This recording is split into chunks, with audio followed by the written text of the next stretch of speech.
I mean, I hear people talk in the language of participation and justice and equality and transparency. But then, I mean, almost no one raises the real issue of tax avoidance, right? And of the rich just not paying their fair share. I mean, it feels like I'm at a firefighters conference and no one's allowed to speak about water.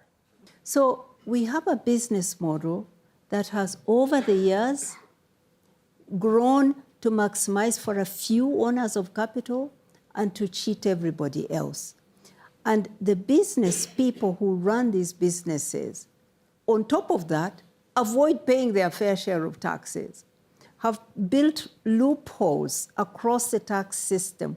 We have a tax system that leaks so much that allows $170 billion of money every year to be taken to tax havens and to be denied the developing countries that need that money most. If you take the wealthy today, you take human population growth, which nobody ever wants to talk about, but which is really key.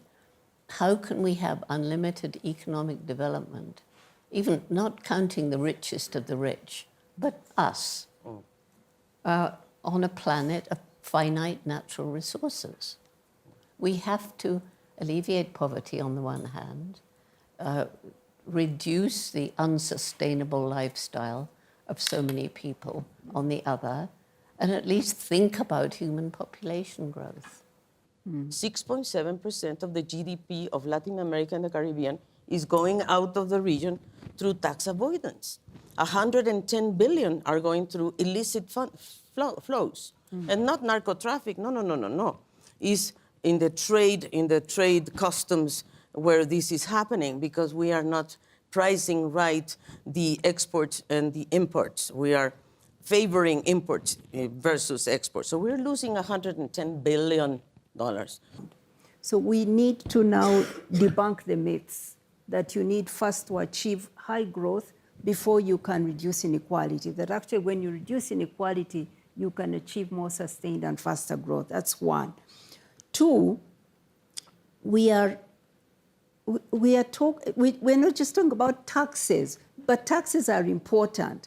Yes, we're talking about corporate taxes, income tax, inheritance tax, capital gains tax, all these wealth taxes being reduced and reduced and reduced to a point where they've been abolished in some countries.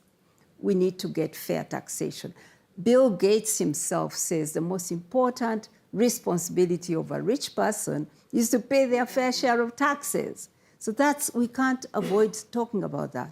But we also talk about tax evasion, the loopholes. We are in a digital economy, but the tax system is from the 1920s. It's full of loopholes that don't allow revenues to be collected. And what happens when you don't collect them? Then you don't put money into people's health and education, and you widen inequalities.